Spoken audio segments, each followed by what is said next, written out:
Daniel Ricciardo had his contract at McLaren Mutual terminated a year early due to his poor results and is without an F1 seat next season despite McLaren terminating the contract of Daniel Ricciardo and leaving him without an F1 seat for next season. The manufacturer has left the door open for a surprise return.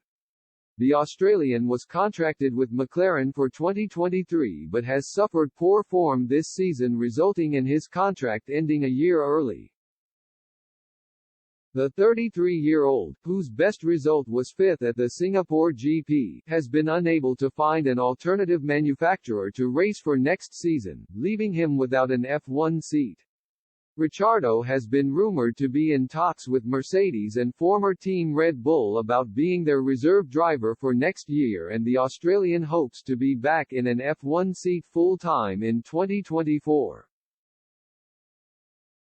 McLaren team principal Andreas Seidl has left the door open for Ricciardo to make a shock return for his team in a reserve driver role. "That's a discussion we didn't have yet," said Seidl to GPFans.com. "It's a discussion we would usually have in the winter. As you know as well, we have an agreement in place with other teams as well in order to share reserve drivers.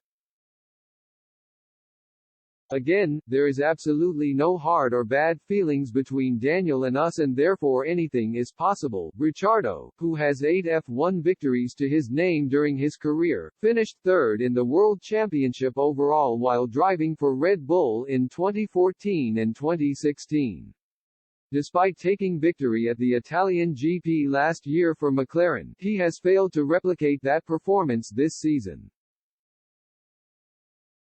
Youngster Oscar Piastri will replace Ricciardo in the McLaren second seat alongside Lando Norris next season.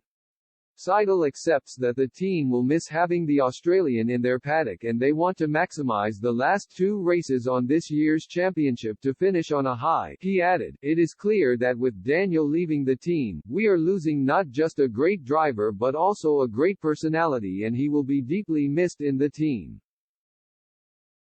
That is why we are both committed to making sure that in these last races we are doing together, that we are still trying to put in some good performances in order to finish our journey together on a high. I don't want to go into any speculation of what he is doing next, but in the end, whatever he is doing next, wherever he is a driver next, that's exactly what his next team or employer will get, a great driver and a great personality." The F1 Championship continues this weekend with the Brazilian GP before concluding in Abu Dhabi the following week.